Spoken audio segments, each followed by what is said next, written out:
This video is brought to you by AKSIAS. Hello aspirants, welcome to AKSIAS. ఈరోజు మనం ఈనాడు the Hindu news paper analysis 31 May 2020 అనేది discuss చేయబోతున్నామండి. అందులో భాగంగా contents అనేది చూద్దాం. పంట సిరుల ఎత్తిపోతలు అని చెప్పన్నారు. ఇక్కడ మనకి కాళేశ్వరం ప్రాజెక్ట్ అనేది మీకు కన్స్ట్రక్షన్ అయ్యిందండి. అది ఆపరేషన్లోకి తీసుకురావడం జరిగింది. దానివల్ల ఎటువంటి ఉపయోగాలు ఉంటాయి, అడ్వాంటేజెస్ ఏంటి, తర్వాత ఆ ప్రాజెక్ట్కి సంబంధించిన డీటెయిల్స్ ఈ ఆర్టికల్లో తెలియజేశారు. నెక్స్ట్, జూన్ 30 వరకు కూడా కట్టడి ప్రాంతాల్లోనే లాక్డౌన్. సో లాక్డౌన్ ఎక్కడ మనం విధిస్తున్నాము, ఎక్కడ సడలిస్తున్నాము అనే దాని గురించి ఈ ఆర్టికల్లో తెలియజేశారు. నెక్స్ట్, భద్రతా మండలిలో మళ్ళీ భారత్ అని చెప్పని అంటున్నారు. సో యుఎన్ సెక్యూరిటీ కౌన్సిల్లో మనకి ఇండియా ఎలక్ట్ అయ్యే ఛాన్సెస్ ఉన్నాయి అని చెప్పని ఈ ఆర్టికల్లో తెలియజేశారు. నెక్స్ట్, G7లో భారత్ను చేర్చుకునేందుకు ట్రంప్ సంకేతం అని చెప్పని అంటున్నారు. సో G7లోని మీకు రీసెంట్గా యుఎస్ఏ వాళ్ళు ఆర్గనైజ్ చేస్తున్నారు. ఆ ఆర్గనైజ్ చేసేటప్పుడు ఇండియాను కూడా G7లో ఇంక్లూడ్ చేయాలి అని చెప్పని భావిస్తున్నారు. నెక్స్ట్, అంతరిక్ష యానంలోని సరికొత్త అధ్యయనం అని చెప్పని అన్నారు. సో స్పేస్ ఎక్స్ అనే సంస్థ మీకు వ్యోమగాముల్ని, ఆస్ట్రోనట్స్ని ఇంటర్నేషనల్ స్పేస్ స్టేషన్కి పంపించడం జరిగింది. ఇది ఒక one of the achievement of space X అని చెప్పన్నారు. సో మన స్పేస్ సెక్టార్లోనే ఇది ప్రైవేట్ ఆర్గనైజేషన్ ఇంటర్నేషనల్ స్పేస్ స్టేషన్స్కి ఒక లాంచ్ వెహికల్ ద్వారా పంపించడం అనేది ఫస్ట్ టైం అని చెప్పని ఈ ఆర్టికల్లో తెలియజేశారు. Next, Trump cut ties with WHO as COVID-19 grips Latin America అంటున్నారు. సో కరోనా వచ్చిన సమయంలోని యుఎస్ఏ లాంటి లార్జ్ కంట్రీ మీకు WHOతో టైస్ అనేది తగ్గించుకోవడం, లేకపోతే టైస్ అనేది సంబంధాలను తెంచుకోవడం అనేది కరెక్ట్ కాదు అని చెప్పని ఈ ఆర్టికల్లో తెలియజేస్తున్నారు.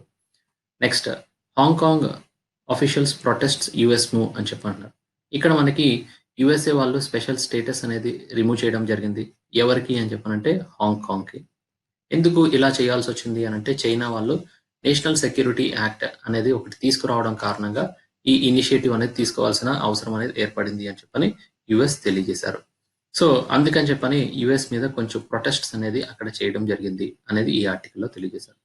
Next, e commerce policy for comments soon. DPIIT వాళ్ళు ఈ కామర్స్ పాలసీ అనేది డ్రాఫ్ట్ తయారు చేశారు. దానికి సంబంధించి మీకు ఎటువంటి ఉపయోగాలు ఉంటాయి అనే దాని గురించి ఈ ఆర్టికల్లో తెలియజేశారు. Next, federal tops Forbes list, Kohli 66. So Forbes list అనేవాళ్ళు మీకు రిచెస్ట్ పర్సన్స్ ఎవరు ఇన్ వేరియస్ కేటగిరీస్లోని, స్పోర్ట్స్లో కానీ, లేకపోతే బిజినెస్లో కానీ, లేకపోతే మనీ అసెట్స్లో కానీ. సో ఇలా స్పోర్ట్స్లోని ఎక్కువగా ఎర్న్ చేస్తుంది ఎవరు అనేది ఫోర్బ్స్ లిస్ట్లో తెలియజేస్తారు. అలా దాంట్లో ఫెడరల్ టాప్ వచ్చారు, కోహ్లీ 66 అని చెప్పని తెలియజేశారు. దానికి సంబంధించిన డీటెయిల్స్ ఈ ఆర్టికల్లో ఉన్నాయి. ఫస్ట్ ఆర్టికల్ వచ్చి మనకి కట్టడి ప్రాంతాల్లో లాక్డౌన్ అని చెప్పని ప్రకటించారు. అయితే ఈ పర్టికులర్ ఇనిషియేటివ్ అనేది గవర్నమెంట్ రీసెంట్గా మీకు కేంద్ర ప్రభుత్వం 5వ విడత లాక్డౌన్ నామమాత్రంగా అమలు చేయడానికి సిద్ధమైంది అని చెప్పని తెలుస్తుంది. కరోనా కారణంగా దేశ ఆర్థిక వ్యవస్థ కక్లావిక్లమై తరుణంలో దీన్ని అమలు చేయడం అనేది, మళ్ళీ గాడిలో పెట్టడం అనేది మీకు చాలా ఇంపార్టెంట్ అని చెప్పని తెలియజేస్తున్నారు. అయితే ఇప్పుడు గవర్నమెంట్ జూన్ 1 నుంచి 30 వరకు కూడా లాక్డౌన్ 5.0గా మీకు తెలియజేశారు. అలాగే అన్లాక్ 1.0 అని చెప్పని కూడా మీకు తెలియజేశారు. స్లోగా ఒక్కొక్క సెక్టర్ని ఫేస్డ్ వైజ్ మేనర్లోని రెస్ట్రిక్షన్స్ అన్ని కూడా తొలగిస్తాము అని చెప్పని తెలియజేశారు.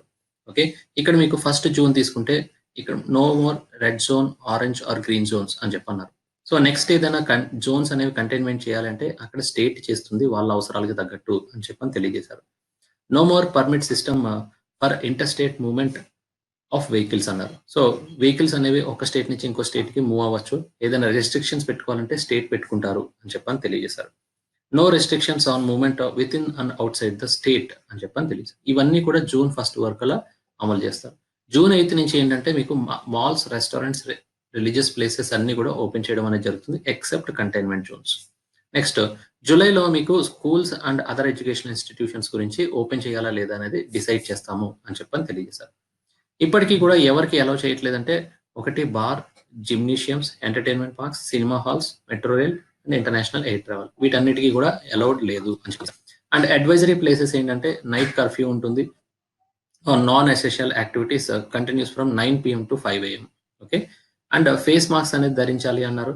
వర్క్ ఫ్రమ్ హోమ్ ప్రిఫరబుల్ అని చెప్పని తెలియజేశారు. ఇవన్నీ కూడా మీకు next face that is lockdown 5.4 restrictions ఏంటి అనే దాని గురించి తెలియజేశారు. నెక్స్ట్ పంట సిరుల ఎత్తిపోతలు అని చెప్పన్నారు. ఇక్కడ మనకి భారీ ప్రాజెక్ట్ నిర్మాణాలు శంకుస్థాపన చేయడం, పూర్తి చేయడం అంతా చకచకా జరిగిపోవడం అనేది జరిగిందండి. అలా మీకు ఒక బ్యారేజ్ గానీ, రిజర్వాయర్ గానీ, సొరంగం గానీ, లిఫ్ట్ ఇరిగేషన్స్ గానీ కన్స్ట్రక్షన్ చేయడం అనేది చాలా డిఫికల్ట్ టాస్క్. అలాంటి ఫీట్ అనేది మీకు ఇప్పుడు కాళేశ్వరం ఎత్తిపోతల ద్వారా అచీవ్ చేశారు అని చెప్పని మీకు తెలియజేస్తున్నారు ఈ ఆర్టికల్లోని. తెలంగాణ ప్రభుత్వం కరెక్ట్ గా 4 years లో మీకు ఆల్మోస్ట్ 65,000 crores ఖర్చు పెట్టి మీకు ఈ కాళేశ్వరం ఎత్తిపోతల పథకం అనేది మీకు నిర్మించడం అనేది జరిగింది. And at the same time ప్రపంచ వ్యాప్తంగా తీసుకుంటే ఇలా ఫాస్ట్ గా with in the time space లోని కంప్లీట్ చేయడం అనేది ఈ కాళేశ్వరం ఎత్తిపోతల పథకం అని చెప్పవచ్చు. అండ్ ఇక్కడ మనకి 22 లిఫ్ట్స్ ఉన్నాయి, 4,627 మెగావాట్స్ వేరియస్ పంప్ సెట్స్ అనేవి ఉపయోగిస్తున్నారు, 3 బ్యారేజెస్ ఉన్నాయి, 17 రిజర్వాయర్స్ ఉన్నాయి, అండ్ 203 kilometers దూరంలో సొరంగాలు ఉన్నాయి. And at the same time 1,531 kilometers దూరంలో కాలువ నిర్మాణాలు అన్ని కూడా చేయడం అనేది జరిగింది. ఇవన్నీ పనులు కరెక్ట్ గా వేరియస్ కోఆర్డినేషన్ తోటి విత్ ఇన్ ద స్టేట్ లోని, నేషనల్ లెవెల్లో, ఇంటర్నేషనల్ లెవెల్లో మీకు ప్రతి ఏరియాలో కూడా కోఆర్డినేట్ చేసుకుంటూ with in the time construction చేయడం అనేది one of the feet which was achieved by the Telangana government అని చెప్పని తెలియజేశారు. ఇక్కడ మనకి వేరియస్ ఎక్విప్మెంట్ అంతా కూడా విదేశాల నుంచి రావడం జరిగింది, మోటార్ల దగ్గర నుంచి దిగుమతి చేసుకోవడం అనేది జరిగింది. అండ్ ఇక్కడ మనకి టెక్నికల్ సపోర్ట్ అనేది అందించడం వల్ల లోకల్ కంపెనీస్ అన్ని కూడా విత్ ఇన్ ద టైంలోని కన్స్ట్రక్షన్ చేసి అందించగలిగాయి అని చెప్పని తెలియజేశారు. ఇది మీకు లిఫ్ట్ ఇరిగేషన్ ప్రాజెక్ట్ అని చెప్పని అంటారు. సో లిఫ్ట్ ఇరిగేషన్ ప్రాజెక్ట్ అని చెప్పానంటే ఏంటంటే మీకు ఎక్కడైనా సరే గ్రౌండ్ వాటర్ ఇక్కడ ఉంటుంది, దాన్ని పంప్స్ ద్వారా మీకు పైకి తీసుకెళ్లి మీకు వాటర్ అనేది డిస్ట్రిబ్యూట్ చేయాలి. సో ఇలా మీకు లిఫ్ట్ చేయాలన్నమాట వాటర్ అంతా కూడా. అలాంటి బిగ్ లిఫ్ట్ ఇరిగేషన్ స్కీమ్స్ లోని మీకు కొలరాడో లిఫ్ట్ ఇరిగేషన్ స్కీమ్ అనేది ప్రపంచవ్యాప్తంగా పెద్దది. తర్వాత మీకు man made river in the Egypt అనేది వన్ ఆఫ్ ద స్కిల్ తో కూడుకున్న ప్రాజెక్ట్ కన్స్ట్రక్షన్ చేశారు. అలాగే ఇలాంటి స్కీమ్స్, లార్జెస్ట్ స్కీమ్స్ లోని కాళేశ్వరం లిఫ్ట్ ఇరిగేషన్ ప్రాజెక్ట్ అనేది కూడా one of the largest lift irrigation project in the world అని చెప్పని తెలియజేశారు. ఓకే, ఇక్కడ మనకి 3 barrages and as well as 1,531 gravity canals ఉన్నాయి, 203 kilometers టన్నల్స్ ఉన్నాయి, 20 లిఫ్ట్స్ ఉన్నాయి, 19 పంప్ హౌసెస్ ఉన్నాయి, 20 రిజర్వాయర్స్ ఉన్నాయి అని చెప్పని తెలియజేశారు. టోటల్ కెపాసిటీ వచ్చి 147 TMC వాటర్ ఉంటాయి. అండ్ ఇరిగేషన్ లెవెల్స్ వచ్చి మీకు 37 lakh hectares ఇరిగేషన్ లెవెల్స్ ఉంటాయి అన్న. సో ఈ ప్రాజెక్ట్ కానీ కరెక్ట్ గా అమలు చేస్తే మనకి తెలంగాణకి చాలా వరకు కూడా అడ్వాంటేజెస్ ఉన్నాయి అన్నారు. ఈ ప్రాజెక్ట్ కాస్ట్ మీకు 80,000 crores పడుతుంది అన్నారు టోటల్ గా కంప్లీట్ చేయడానికి. అండ్ వేరియస్ ప్లేసెస్ లో మీకు ప్రతి చోట కూడా మీకు కరస్పాండింగ్ వాటర్ స్టోరేజ్ కెపాసిటీస్ అనేది పెంచుకొని ఇరిగేషన్ కావాల్సిన వాటర్ అనేది ప్రొవైడ్ చేయొచ్చు అని చెప్పని తెలియజేశారు. అండ్ మనది లిఫ్ట్ ఇరిగేషన్ ప్రాజెక్ట్ కాబట్టి చాలా వరకు కూడా పవర్ కన్జంప్షన్ అనేది జరుగుతుంది. ఈ మధ్య కాలంలో పవర్ కెపాసిటీ అనేది గవర్నమెంట్ పెంచుకున్నారు, దానికి తగ్గట్టు జనరేటర్స్ అనేది ఎస్టాబ్లిష్ చేశారు అక్కడ. అది ఒక మార్వల్ స్కిల్ అని చెప్పని తెలియజేస్తున్నారు ఈ ఆర్టికల్లోని. అండ్ ఇక్కడ పంప్ సెట్స్ గురించి మోటార్ కెపాసిటీ తీసుకుంటే 139 megawatts మోటార్ కెపాసిటీ యూజ్ చేశారు, 7 పంప్స్ ఉన్నాయి అని చెప్పన్నారు. ఇవన్నీ ఉపయోగించడం ద్వారానే లిఫ్ట్ ఇరిగేషన్ ప్రాజెక్ట్ అనేది సాధ్యపడింది అని చెప్పని మీకు తెలియజేయడం అనేది జరిగింది. And at the same time అతి తక్కువ సమయంలోనే మీకు ఈ ప్రాజెక్ట్ కంప్లీట్ చేశారు. ప్రతిష్టాత్మకమైన భారీ ప్రాజెక్ట్ ని విత్ ఇన్ ద టైంలో కంప్లీట్ చేయడం అనేది ఒక ఫీట్ అని చెప్పని తెలియజేశారు. ఇలా చేయడం వల్ల మీకు చాలా వరకు కూడా గవర్నమెంట్ కి అడ్వాంటేజెస్ ఉన్నాయి అన్నారు. ఓకే, సో ఆ బెనిఫిట్స్ ఏంటి? సో బెనిఫిట్స్ ఆఫ్ కాళేశ్వరం అనేది ఒక్కసారి చూస్తే ప్రాజెక్ట్ పూర్తవడం కారణంగా మీకు వానాకాలంలో తెలంగాణకు అత్యంత వెనుకబడిన కరువు ప్రాంతాలన్నిటికీ కూడా నీరు అందించడానికి స్కోప్ ఉంటుంది అన్నారు. And at the same time మీకు వేరియస్ డిస్ట్రిబ్యూటరీస్ పిల్ల కాలువలు ఏవైతే ఉన్నాయో వాటిని సమగ్రంగా ఆర్గనైజ్డ్ గా తీసుకొచ్చి ఏ ప్రాంతాలకు అయితే వాటర్ లేదో ఆ ప్రాంతాలన్నిటికీ కూడా వాటర్ అందించడానికి ఉపయోగపడుతుంది అని చెప్పని తెలియజేశారు. ఈ ప్రాజెక్ట్ కరెక్ట్ గా అమలు చేస్తే తెలంగాణకు ఒక గ్రోత్ ఇంజన్ లాగా కాళేశ్వరం ప్రాజెక్ట్ అనేది ఉపయోగపడుతుంది అని చెప్పని అన్నారు. కాళేశ్వరం ప్రాజెక్ట్ ఎత్తిపోతల పథకం ద్వారా మీకు ఆయకట్టే కాదు, తెలంగాణలో అతి ముఖ్యమైన మరో 5 ప్రాజెక్టులు కూడా మీకు వేరియస్ వాటర్ అందించడం కానీ సహాయం సాగులోకి తీసుకురావడం కానీ ఉపయోగపడుతుంది అని చెప్పని తెలియజేశారు. ఆల్మోస్ట్ 18.2 lakh acres అనేది ఫస్ట్ సాగులోకి తీసుకురావడానికి స్కోప్ ఉంటుంది అని చెప్పన్నారు. తర్వాత అదర్ ఏరియాస్ కూడా ఎక్స్పాండ్ చేస్తాము అని చెప్పని తెలియజేశారు. So at the same time drinking water irrigation ఫెసిలిటీసే కాకుండా మీకు ఎక్కడైతే పూర్ ఫార్మర్స్ సింగిల్ వాటర్ తోటి ఒక క్రాపే కల్టివేట్ చేస్తున్నారో వాళ్ళందరికీ కూడా 2 క్రాప్స్ కల్టివేట్ చేసుకోవడానికి ఈ పర్టికులర్ వాటర్ అనేది ప్రాజెక్ట్ ఉపయోగపడుతుంది. ఇలా చేయడం వల్ల మీకు వేరియస్ క్రాప్స్ డైవర్సిఫికేషన్ అనేది చేయడానికి స్కోప్ ఉంటుంది అని చెప్పని తెలియజేశారు. ఫర్ ఎగ్జాంపుల్ ఇక్కడ పత్తి గాని, మొక్కజొన్న గాని, కంది గాని, జొన్న గాని, మిర్చి గాని ఇవన్నీ కూడా ఎక్కువ ప్రాజెక్ట్స్ క్రాప్స్ అనేవి గ్రో చేస్తారు. ఈ ప్రాజెక్ట్ కరెక్ట్ గా అమలు చేస్తే క్రాప్ కి తగ్గట్టు వాటర్ అనేది ఫార్మర్ కి అందించడానికి వీలుగా ఉంటుంది అని చెప్పని తెలియజేశారు. సో ఈ ప్రాజెక్ట్ గాని అమలు చేస్తే ఏంటంటే మీకు ఆంధ్రప్రదేశ్ తెలంగాణలోని ఇక్కడ ప్రతి ఫార్మర్ కి కూడా ఇన్కమ్ అనేది ఇంక్రీజ్ అవడానికి స్కోప్ ఉంటుంది. అండ్ రూరల్ డెవలప్మెంట్ అనేది రావడానికి స్కోప్ ఉంటుంది. డ్రింకింగ్ వాటర్ సప్లై అందించడానికి వీలవుతుంది. అండ్ కొత్తగా మీకు వేరియస్ క్రాప్స్ డైవర్సిటీ చేసుకోవడానికి వీలవుతుంది అని చెప్పని మీకు గవర్నమెంట్ తెలియజేశారు. నెక్స్ట్ 15 చోదక శక్తులు అని చెప్పంటున్నారు. సో రీసెంట్ గా మీకు ప్రధానమంత్రి ఏం చేశారంటే వికాస్ యాత్ర అని చెప్పి ఒకటి స్టార్ట్ చేశారండి. దీంట్లోని లాస్ట్ 1 year లో గవర్నమెంట్ ఎటువంటి ప్రోగ్రెస్ అనేది సాధించారు అనే దాని గురించి తెలియజేశారు. ఫర్ ఎగ్జాంపుల్ ఇక్కడ మీకు 15 పాయింట్స్ అనేది విజయాలు ఏంటి అనే దాని గురించి ఇక్కడ తెలియజేశారు. అందులోని సులభ వాణిజ్యం అని చెప్పన్నారు. సులభ వాణిజ్యం అంటే ఈజ్ ఆఫ్ డూయింగ్ బిజినెస్ అని చెప్పని తెలియజేశారు. ఈజ్ ఆఫ్ డూయింగ్ బిజినెస్ అని చెప్పన్నారు. సో ఒకప్పుడు మనకి 2014 లో 142 ర్యాంక్ ఉంటే 2019 వచ్చేటప్పటికి 63కి తగ్గింది అని చెప్పంటున్నారు. So ease of doing business అనేది ఇండియాలో పెరుగుతుంది కాబట్టి మనకి ఇక్కడ ఇన్వెస్ట్మెంట్స్ అనేది రావడానికి స్కోప్ ఉంటుంది. పెట్టుబడులు అనేది రావడానికి స్కోప్ ఉంటుంది. అండ్ ఇండియాలో మీకు కరస్పాండింగ్ బిజినెస్ సెటప్ చేయడానికి కావాల్సిన రూల్స్ అన్ని రెగ్యులరైజ్ చేస్తున్నారు, చేంజెస్ చేస్తున్నారు అని చెప్పని తెలుస్తుంది. నెక్స్ట్ సౌలభ్య జీవితం అని చెప్పన్నారు. ఇక్కడ మీకు డిజిటల్ ఇండియాకు ప్రోత్సహించడం కారణంగా మీకు చాలా వరకు కూడా పన్ను భారాన్ని తగ్గించడం, ప్రతి ఒక్కరికి కూడా జల భద్రత కల్పించడం, 5 ఏళ్ల మౌలిక వసతుల కల్పన కోసం 1,00,000 కోట్లు వ్యయం చేయడం అనేది one of the initiative of digital India అని చెప్పని తెలియజేశారు. అండ్ కరప్షన్ తగ్గించడం కానీ, అవినీతి నిర్మూలన. సో యూపీఏ ప్రభుత్వంలోని చాలా వరకు కరప్షన్ జరిగింది అని చెప్పని గవర్నమెంట్ తెలియజేశారు. అది తగ్గించడానికి గవర్నమెంట్ కూడా చాలా రిఫార్మ్స్ తీసుకొస్తున్నాము అని చెప్పని అన్నారు. అండ్ యువతకు సాధికారత అని చెప్పని అన్నారు. సో ఎవరైతే మీకు కరస్పాండింగ్ యూత్ ఉన్నారో వాళ్ళందరికీ కూడా కావాల్సిన సహకారం అందిస్తాము అని చెప్పన్నారు. స్టార్టప్స్ పెట్టుకోవడానికి గవర్నమెంట్ సహకారం అందిస్తున్నారు, స్పోర్ట్స్ ఎంకరేజ్ చేస్తున్నారు. అండ్ అదర్ యాక్టివిటీస్ లో కూడా మీకు యూత్ ని కరెక్ట్ గా ఉపయోగించుకోవడానికి గవర్నమెంట్ ప్రోగ్రామ్స్ అనేది ఫ్రేమ్ చేస్తుంది అని చెప్పని తెలియజేశారు. అలాగే మీకు ఆరోగ్యం హెల్త్ ఆస్పెక్ట్ లో కూడా ఆయుష్మాన్ భారత్ అనే ప్రోగ్రామ్ అనేది అమలు చేస్తున్నారు. 50 crore పీపుల్ ఈ పర్టికులర్ ప్రోగ్రామ్ ని ఉపయోగించుకొని టెరిషరీ సర్వీసెస్ అంటే హై అండ్ హెల్త్ సర్వీసెస్ అన్ని కూడా ప్రైవేట్ ఆర్గనైజేషన్స్ లో మీకు హెల్త్ సర్వీసెస్ తీసుకోవడానికి వీలు కల్పిస్తున్నారు. అలాగే మీకు మౌలిక వసతుల కల్పన అని చెప్పని ప్రపంచ స్థాయి మౌలిక వసతుల కల్పన కోసం 100 lakh crores అనేది మీకు ఎక్స్పెండిచర్ చేస్తాము అని చెప్పని అంటున్నారు. అంటే నేషనల్ ఇన్ఫ్రాస్ట్రక్చర్ పైప్ లైన్ అని చెప్పని ఒకటి పాలసీ ఇనిషియేటివ్ అనేది గవర్నమెంట్ తీసుకొచ్చారండి.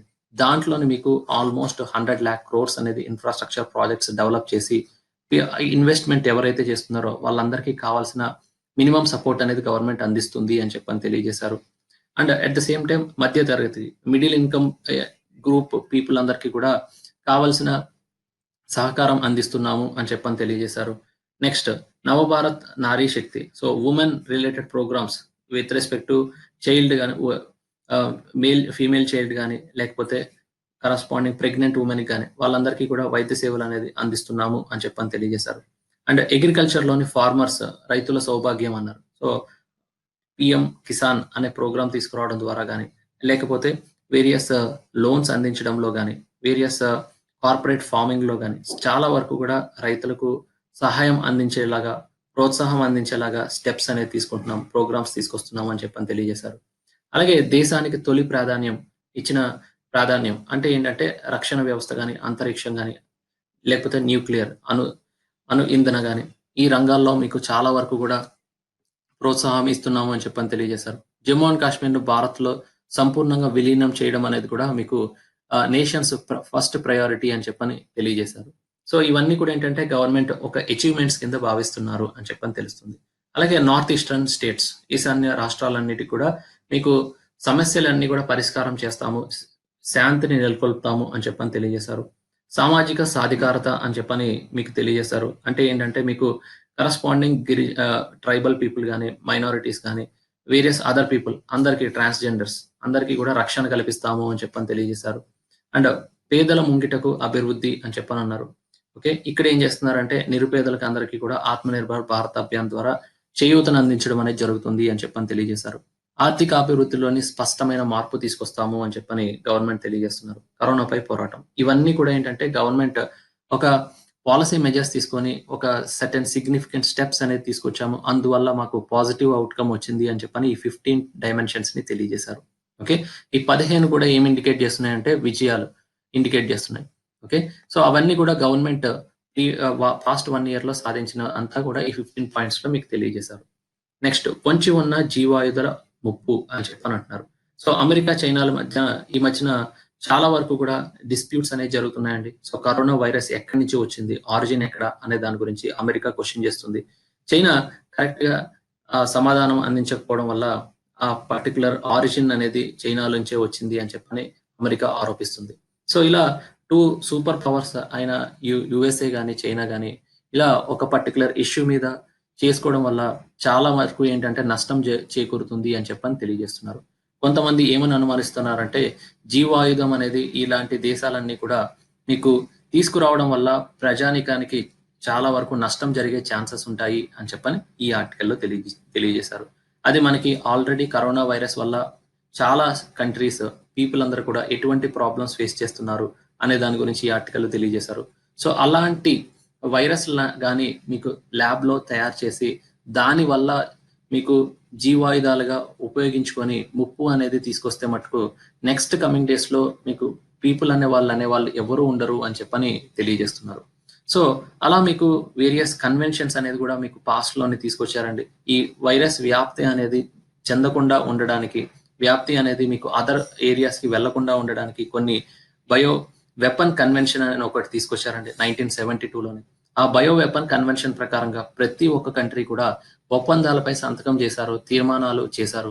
ప్రతి ఒక్క అగ్ర రాజ్యానికి సంబంధించిన అమెరికా కానీ, చైనా కానీ, ఫ్రాన్స్ కానీ, జర్మనీ కానీ ఇలాంటివన్నీ కూడా మీకు జీవాయుధాలు తయారు చేయము అని చెప్పని ఆ సంతకం చేశారు.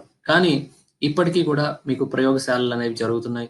రహస్యంగా ప్రయోగశాలలోనే ఈ వైరస్ల గురించి తెలుసుకోవాలి అన్న ఉద్దేశంతో రీసెర్చ్ అండ్ డెవలప్మెంట్ అనేది చేస్తున్నారు. సో అక్కడ మీకు సరైన ఎక్విప్మెంట్ కానీ లేకపోతే నిబంధనలు, ప్రిన్సిపల్స్ అనేది ఫాలో అవ్వకపోతే ఎప్పుడైనా సరే అనుకోకుండా అన్నా సరే వైరస్ అనేది బయటకు వచ్చి అక్కడ పీపుల్ అందరికీ ఎఫెక్ట్ అయ్యే ఛాన్సెస్ ఉంటాయి అని చెప్పని ప్రీవియస్ గా మీకు చాలా ఆర్టికల్స్ లో మీకు తెలియజేశారు. ఓకే, అండ్ అలా మీకు సార్స్ అనేది వన్ ఆఫ్ ద వైరస్. అలాంటి వైరస్లు అనేవి బయటకు వచ్చినప్పుడు మీకు ల్యాబ్ లో కన్స్ట్రక్షన్ అంటే రీసెర్చ్ చేస్తున్నప్పుడు బయటకు వచ్చిన ఇన్స్టెన్సెస్ అనేవి కూడా చాలా ఉన్నాయి. సో అలాంటప్పుడు ఏంటంటే మనం వేరియస్ రిఫార్మ్స్ అనేది తీసుకొచ్చి ఈ కంట్రీస్ ఏవైతే మీకు జీవాయుధాలను తయారు చేస్తున్నాయో వాటన్నిటిని కరెక్ట్ గా మీకు కంట్రోల్ చేయాలి. కంట్రోల్ చేయకపోతే ఏంటంటే మానవాళికి చాలా నష్టం జరిగే ఛాన్సెస్ ఉన్నాయి అని చెప్పని ఈ ఆర్టికల్లో తెలియజేశారు. నెక్స్ట్, రైతుకు భరోసా అని చెప్పని అంటున్నారు. జూన్ లో 0 వడ్డీ పథకం 2,000 కోట్లు ఇస్తాము అని చెప్పని గవర్నమెంట్ ప్రకటించారు. అంటే పంట ధరల పర్యవేక్షణ సేకరణకు యాప్ అండ్ 10,641 రైతు భరోసా కేంద్రాలను ప్రారంభించిన ముఖ్యమంత్రి జగన్ అని చెప్పని తెలియజేశారు. సో రైతు భరోసా ప్రోగ్రామ్ అనేది one of the flagship programme, important programme in the Andhra Pradesh. So ఇక్కడ ఏం చేస్తున్నారంటే రైతు భరోసాలోని మీకు మనీ ఒకటి ఇవ్వడమే కాదు, గవర్నమెంట్ ఏం చేస్తున్నారంటే 10,641 రైతు భరోసా కేంద్రాలని స్థాపిస్తున్నారు.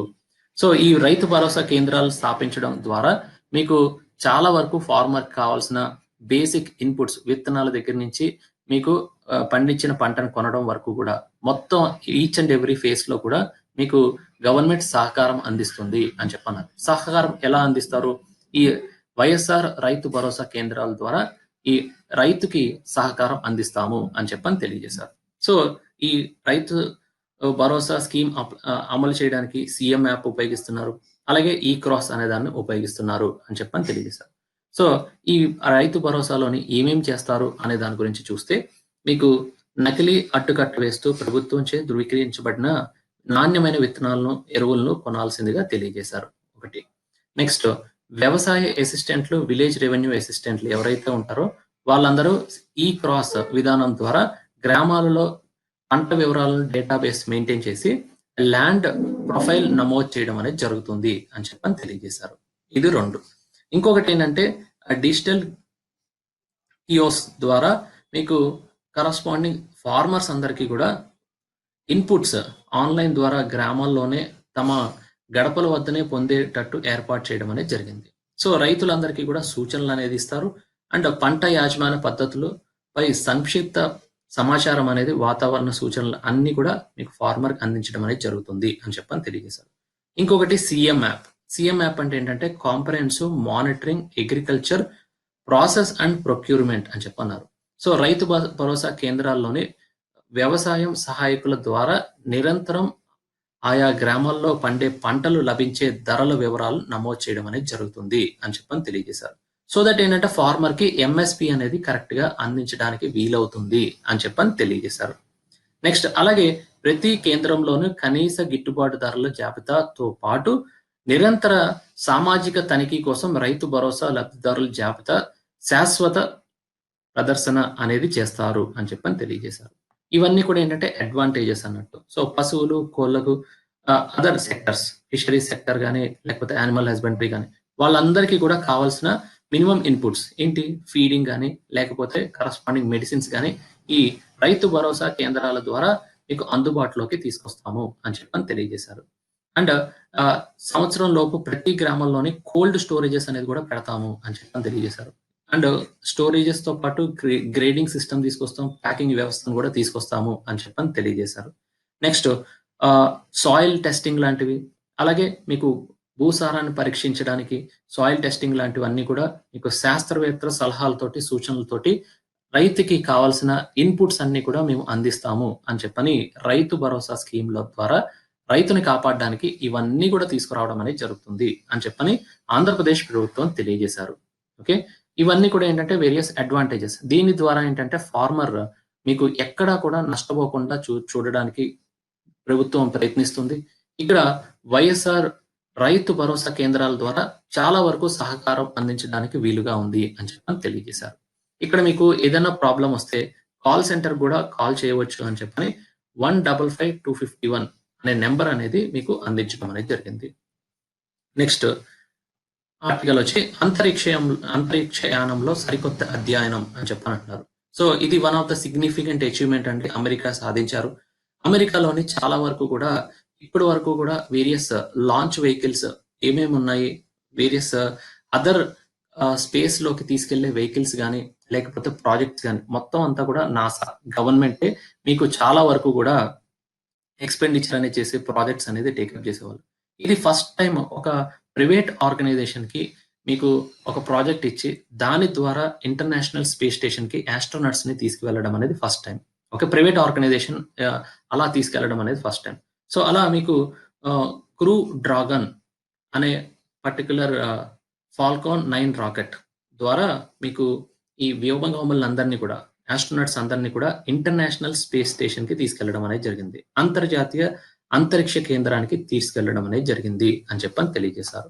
అయితే మీకు ఇక్కడ ఎవరెవరు వెళ్ళారు ఆ పర్టికులర్ ఫ్లైట్ లో అని చెప్పానంటే డో హెర్లీ, బాబ్ బెహంకన్ అనే 2 వ్యక్తులు మీకు ఇంటర్నేషనల్ స్పేస్ స్టేషన్ కి వెళ్ళడం అనేది జరిగింది అని చెప్పన్నారు.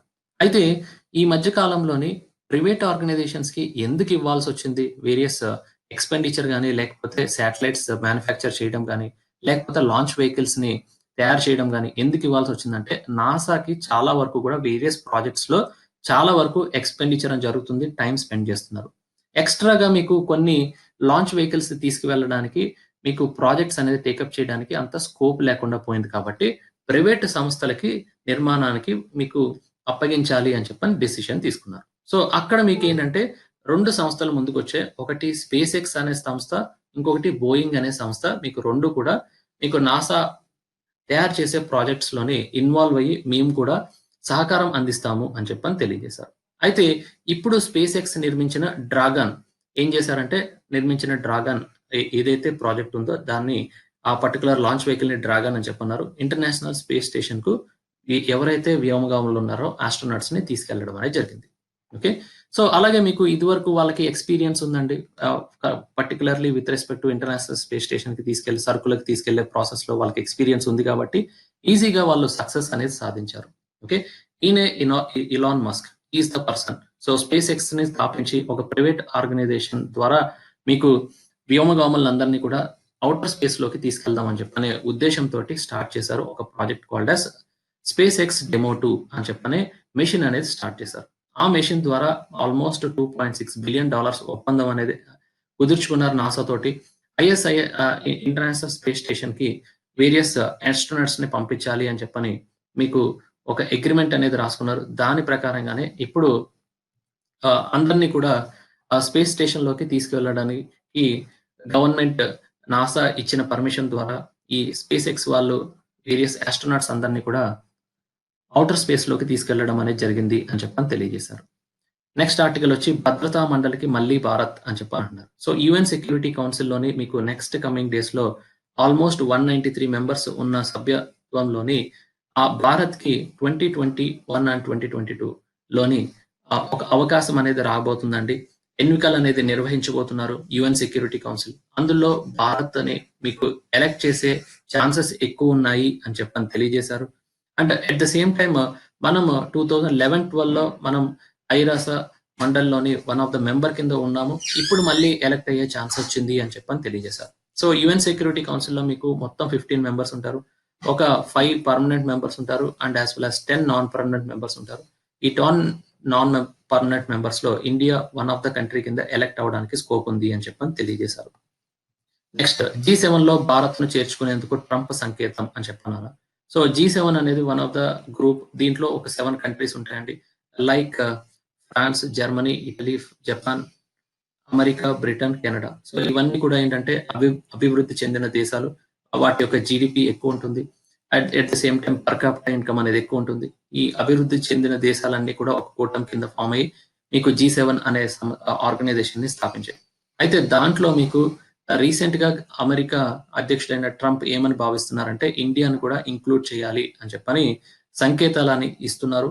And at the same time ఇది పర్టికులర్ ఈ సదస్సు అనేది మీకు జూన్ లో అనేది ఆర్గనైజ్ చేయాలి. బట్ COVID-19 ఉండడం కారణంగా నెక్స్ట్ సెప్టెంబర్ కి పోస్ట్ పోన్ చేయడం అనేది జరిగింది. ఒకవేళ పోస్ట్ పోన్ చేస్తే ఆ G7 సమ్మిట్ అనేది జరిగితే మీకు ఇండియాతో పాటు Russia, south Korea and India వీటిలన్నిటిని కూడా ఆస్ట్రేలియా వీటన్నిటిని కూడా ఆహ్వానించాలి అని చెప్పని అనుకుంటున్నారు.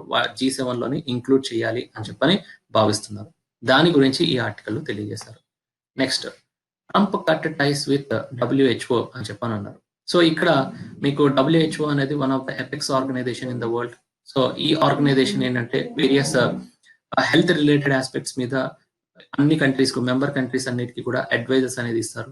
సో ఈ WHO అనేది COVID-19 ని కంట్రోల్ చేయడంలో విఫలమైనందుకు గాను at the same time timely information అనేది USA కానీ అదర్ కంట్రీస్ కి అందించడం లేకపోయారు కాబట్టి యుఎస్ ఏమని డెసిషన్ తీసుకున్నారంటే ఆ ఆర్గనైజేషన్ నుంచి బయటికి రావాలి అని చెప్పని డెసిషన్ తీసుకున్నారు. అయితే కొంతమంది ఏమని చెప్పని తెలియజేస్తున్నారంటే ఈ COVID-19 ద్వారా ప్రపంచం మొత్తం అంతా కూడా మీకు బాధపడుతూ ఉంటే ప్రాబ్లమ్స్ అనేది ఫేస్ చేస్తున్నప్పుడు ఈ సమయంలో బయటికి రావడం అనేది కరెక్ట్ కాదు. ఎందుకంటే యుఎస్ అనేది one of the largest funder to the WHO. So ఆ ఫండింగ్ అనేది ఆగిపోతుంది. WHO ఇనిషియేటివ్స్ ఏవైతే మీకు లీస్ట్ డెవలప్డ్ కంట్రీస్ లో అమలు చేస్తున్నారో అక్కడ ఆ కంట్రీస్ లోని వేరియస్ డిసీజెస్ ప్రోగ్రామ్స్ ఏవైతే స్టార్ట్ చేశారో అవన్నీ ఆగిపోయే ఛాన్సెస్ ఉన్నాయి. సో ఇలా యుఎస్ బయటకు వచ్చేస్తే ఏంటంటే లీస్ట్ డెవలప్డ్ కంట్రీస్ లైక్ ఆఫ్రికాలో కానీ అదర్ కంట్రీస్ లో కానీ వేరియస్ ప్రోగ్రామ్స్ స్టార్ట్ చేసినవన్నీ ఆగిపోయే ఛాన్సెస్ ఉంటాయి అని చెప్పని తెలియజేస్తున్నారు.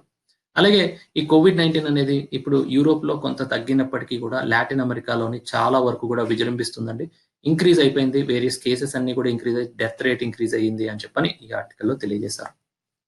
Next Hong Kong officials protest US move. So US వాళ్ళు ఏం చేశారంటే మీకు ఎప్పుడైతే నేషనల్ సెక్యూరిటీ యాక్ట్ అని చెప్పని ఒకటి మీకు చైనాలో పాస్ చేశారో అప్పుడు హాంకాంగ్ కి ఒక స్పెషల్ స్టేటస్ నుంచి తొలగించడం అనేది జరిగింది. సో ఈ యుఎస్ఏ వాళ్ళు ఎవరికైతే వాళ్ళతోటి ట్రేడ్ మంచిగా ఉంటుందో వాళ్ళకి స్పెషల్ స్టేటస్ అనే హోదా అనేది ఇస్తారు. ఇప్పుడు ఏమైందంటే నేషనల్ సెక్యూరిటీ యాక్ట్ అనేది చైనా వాళ్ళు పాస్ చేయడం కారణంగా చైనా అనేది హాంకాంగ్ అనేది చైనాలో అంతర్గత భాగం కారణంగా ఇప్పుడు ఈ స్పెషల్ స్టేటస్ ఇవ్వలేము అని చెప్పని ట్రంప్ ప్రకటించారు. యుఎస్ఏ ప్రకటించడం అనేది జరిగింది. సో అందుకు గాను హాంకాంగ్ లో ఉండే వేరియస్ అఫీషియల్స్ అందరూ కూడా యుఎస్ తీసుకున్న డెసిషన్ అనేది కరెక్ట్ కాదు అని చెప్పని ప్రొటెస్ట్ చేయడం అనేది జరిగింది. సో దీని వల్ల ఏంటంటే హాంకాంగ్ కి మీకు ప్రిఫరెన్షియల్ ట్రీట్మెంట్ అనేది తీసివేయడం వల్ల, స్పెషల్ స్టేటస్ అనేది తీసివేయడం వల్ల అక్కడ ప్రాబ్లం అనేది సాల్వ్ అవ్వట్లేదు. సో మైటీ చైనాని మీకు కంట్రోల్ చేయాలి అంటే ఈ టైప్ ఆఫ్ డెసిషన్స్ అనేది కరెక్ట్ కాదు అని చెప్పని మీకు కొంతమంది అఫీషియల్స్ అందరూ కూడా ప్రొటెస్ట్ చేయడం అనేది జరిగింది అని చెప్పని తెలియజేశారు. Next, draft e-com policy for comments soon DPIIT అని చెప్పన్నారు. డిపిఐఐటి అంటే department for promotion of industry and internal trade అనే డిపార్ట్మెంట్ ఏం చేశారంటే రీసెంట్ గా ఈ కామర్స్ పాలసీ ఒకటి మీకు పబ్లిక్ డొమైన్ లో పెడతాము. సో ప్రతి ఒక్కళ్ళు కూడా ఆ పాలసీ ఎలా ఉంది అనేది కామెంట్స్ అనేది చేయొచ్చు అని చెప్పని తెలియజేశారు. అయితే మీకు డిపిఐఐటి సెక్రటరీ అయిన మహాపార్ద ఈ కామర్స్ వల్ల మనకి ఎటువంటి అడ్వాంటేజెస్ ఉన్నాయి, ఎటువంటి ప్రాబ్లమ్స్ అనేది పీపుల్ ఫేస్ చేస్తున్నారు, అందువల్లే మనకి ఈ డ్రాఫ్ట్ ఈ పాలసీ అనేది అవసరము అని చెప్పని తెలియజేశారు. So for example advantages of e commerce అనేది చూస్తే ఏంటంటే మనకి 2017లోనే 38.5 బిలియన్ మార్కెట్ అనేది ఇండియాలో ఉంది. అది నెక్స్ట్ 2026 గాను 200 బిలియన్ మార్కెట్ కి ఎదిగే ఛాన్సెస్ ఉన్నాయి. అప్పుడు ఇలాంటి పెద్ద మార్కెట్ అయిన ఈ కామర్స్ ని కంట్రోల్ చేయాల్సిన బాధ్యత ఎవరిది అంటే గవర్నమెంట్. అందుకని చెప్పని ఈ ఒక పాలసీ అనేది తీసుకురావడం అనేది జరుగుతుంది. At the same time productivity, perfect competition అనేది తీసుకొస్తే కస్టమర్ ని కాపాడడానికి వీలవుతుంది అని చెప్పని తెలియజేశారు. And at the same time customer కి డిఫికల్టీ అనేది ఫేస్ చేయకుండా మీకు స్మూత్ గా కొనుక్కోవడానికి, గుడ్ క్వాలిటీ ప్రొడక్ట్స్ అనేది కొనుక్కోవడానికి ఈ కామర్స్ పాలసీ అనేది ఉపయోగపడుతుంది అంటున్నారు. అండ్ ఈ కామర్స్ ఉండడం వల్ల ఏంటంటే ట్రాన్సాక్షన్ కాస్ట్ అనేది తక్కువ చేసుకోవచ్చు, కస్టమర్స్ తక్కువ ప్రైస్ కే మీకు వేరియస్ ప్రొడక్ట్స్ అనేది కొనుక్కోవచ్చు అని చెప్పని తెలియజేశారు. And at the same time మీకు ఫాస్ట్ గ్రోయింగ్ ఛానల్స్ అనేది ఉండడం కారణంగా, ట్రాన్స్పోర్టేషన్ అనేది ఉండడం కారణంగా మనం ఒక స్టేట్ నుంచి ఇంకో స్టేట్ కి గూడ్స్ తీసుకెళ్లడంలోని ఈ కామర్స్ కి క్రూషియల్ రోల్ ప్లే చేస్తున్నారు అని చెప్పని తెలియజేశారు. And at the same time wider reach perception across the global markets అనేది ఉండడానికి స్కోప్ ఉంటుంది అని చెప్పని తెలియజేశారు. ఇవన్నీ కూడా various advantages. And at the same time ఏంటంటే ఇక్కడ బేసికల్ గా ఒక కస్టమర్ ని ప్రొటెక్ట్ చేయాలి, వాళ్ళ యొక్క ప్రైవసీని ప్రొటెక్ట్ చేయాలి అన్న ఉద్దేశంతో కూడా మీకు ఈ కామర్స్ అనేది తీసుకురావడం అనేది జరిగింది అని చెప్పని తెలియజేశారు. నెక్స్ట్, ఫోర్బ్స్ లిస్ట్ లోని ఫెదరర్ టాప్ వచ్చారండి. కోహ్లీ వచ్చి 66 లో ఉన్నారు అని చెప్పని తెలియజేశారు. స్పోర్ట్స్ పర్సన్ లోని మీకు రిచెస్ట్ పర్సన్ ఎవరు అని చెప్పని మీకు ఒక లిస్ట్ అనేది రిలీజ్ చేశారు. దాంట్లో మీకు కరెస్పాండింగ్ విరాట్ కోహ్లీ వచ్చి 66 ఉన్నారు with earnings of 26 million earnings చేస్తున్నారు ఇయర్ కి అని చెప్పన్నారు. 66 పొజిషన్. అండ్ ఫస్ట్ పొజిషన్ వచ్చి రోగర్ ఫెదరర్, ఆయనకి 106.3 మిలియన్ ఎర్నింగ్స్ అనేది చేస్తున్నారు అని చెప్పని తెలియజేశారు. ఈ ఫోర్బ్స్ గురించి చూస్తే ఏంటంటే ఇది ఒక అమెరికన్ బిజినెస్ మ్యాగజైన్, మీకు పబ్లిష్డ్ బైవీక్లీ మీకు విడుదల చేయడం అనేది జరుగుతుంది. వీళ్ళు ఆర్టికల్స్ దేనికి సంబంధించి రాస్తారంటే finance, industry, investing and marketing topics గురించి వేరియస్ ఆర్టికల్స్ అనేది అందించడం అనేది జరుగుతుంది. ఈ ఫోర్బ్స్ రిపోర్ట్ చేసిన వాళ్ళందరూ కూడా ఏంటంటే మీకు దేంట్లో రిపోర్ట్ చేస్తారంటే టెక్నాలజీ, కమ్యూనికేషన్, సైన్స్, పాలిటిక్స్, లా, వీటన్నిటికి సంబంధించి వాళ్ళు రిపోర్ట్స్ అనేది రిలీజ్ చేస్తూ ఉంటారు. సో ఈసారి ఏంటంటే మీకు స్పోర్ట్స్ పర్సన్ లో ఎవరు రిచెస్ట్ పర్సన్ అని చెప్పని తెలియజేయడానికి ఈ లిస్ట్ అనేది రిలీజ్ చేస్తున్నారు. సో ఫోర్బ్స్ యొక్క హెడ్ క్వార్టర్స్ ఎక్కడ ఉంది అంటే న్యూ జెర్సీ సిటీలో ఉంది అని చెప్పని తెలియజేశారు. సో ఈ రోజు వచ్చిన కరెంట్ అఫైర్స్ అన్ని కూడా మీకు అందించడం అనేది జరిగిందండి. If you like the video, like, share and subscribe. Thank you very much for all the people who have watched the video. This video is brought to you by AKSIAS.